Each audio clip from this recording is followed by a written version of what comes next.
ನಮಸ್ಕಾರ ರೀ ಎಲ್ಲರಿಗೂ ನನ್ನ ಡೇ 80 ವ್ಲಾಗಿಗೆ ಸ್ವಾಗತ ಸುಸ್ವಾಗತ. ನೀವೇನೇ ಹೇಳ್ರಿ, ಮುಂಜಾನೆ ಎದ್ದ ತಕ್ಷಣ ಎಲ್ಲ ಕೆಲಸ ಮುಗಿಸ್ಕೊಂಡು ನಮ್ಮ ಡೈಲಿ ರೂಟೀನ್ ಅಂತ ಇರ್ತೈತೆ ನೋಡ್ರಿ, ಅದನ್ನು ಫಾಲೋ ಮಾಡೋದ್ರ ಖುಷಿ ಮತ್ತು ಎದ್ರಾಗೂ ಸಿಗಂಗಿಲ್ಲ. ನನಗಂತೂ ಇದ್ರಾಗ ಸಿಗ್ತೈತಿ. ನಿನ್ನೆ ಒಂದು ದಿವ್ಸ ಲೇಟ್ ಆಗಿದ್ದಕ್ಕೆ ಫುಲ್ ಒಂಥರ ಲೇಜಿನೆಸ್ ರೀ, ಒಂಥರ ಏನೂ ಕೆಲಸ ಮಾಡೋಕೆ ಇಂಟ್ರೆಸ್ಟ್ ಇದ್ದಿದ್ದಿಲ್ಲ, ಒಂಥರ ಬೋರಿಂಗ್ ಅನ್ಸಾತ್ಬಿಟ್ಟಿತ್ತು ನನಗೆ. ಅದಕ್ಕೆ ಇವತ್ತು ಮುಂಜಾನೆ ಜಲ್ದಿನೇ ಎದ್ದಿದ್ದೆ. ನಮ್ಮ ಮಮ್ಮಿಗೆ ನನಗೂ ಸ್ವಲ್ಪ ಲೆಮನ್ ಗ್ರಾಸ್ ಕಟ್ ಮಾಡಿಕೊಡೋಮ್ಮ ಅಂತ ಹೇಳಿದ್ದೆ. ಸೊ ಹಾಗಾಗಿ ಅಮ್ಮ ನನಗೂ ಕೂಡ ಲೆಮನ್ ಗ್ರಾಸ್ ಕಟ್ ಮಾಡಿಕೊಡತ್ತಿದ್ರೆ. ಅಲ್ಲ ಯಾವ ಕಟ್ ಮಾಡಕತ್ತಿ ನೀವು? ನಮ್ಮ ಮನ್ಯಾಗ ಐತಿ ಒಂದು ಪ್ರೇಮ ಎಮ್ಮೆ ಅನ್ನೋದು, ಪ್ರೇಮ ಎಮ್ಮೆ ಅನ್ನೋದು ನೋಡು ವಾಸನೆ. ಹೊಟ್ಟೆ ಎಷ್ಟು ಉರ್ಸ್ತಾವ್ರೋ ಭಗವಂತನದು.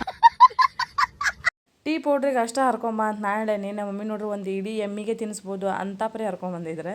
ಇವತ್ತು ಮಾರ್ನಿಂಗ್ ಟಿಫಿನ್ಗೆ ಪಡ್ ಮಾಡತ್ತಿದ್ವಿ, ಹಾಗಾಗಿ ನಾನು ಬಿಸಿ ಬಿಸಿ ಪಡ್ ಮಾಡಿ ಹಾಕಿಕೊಟ್ಟೆ. ನಮ್ಮ ಮಮ್ಮಿನೂ ಕೂಡ ಟಿಫಿನ್ ಮಾಡಿಕೊಂಡ್ರು ಆ್ಯಂಡ್ ನಮ್ಮ ಯಜಮಾನ್ರು ಕೂಡ ಟಿಫಿನ್ ಮಾಡ್ಕೊಂಡ್ರೆ.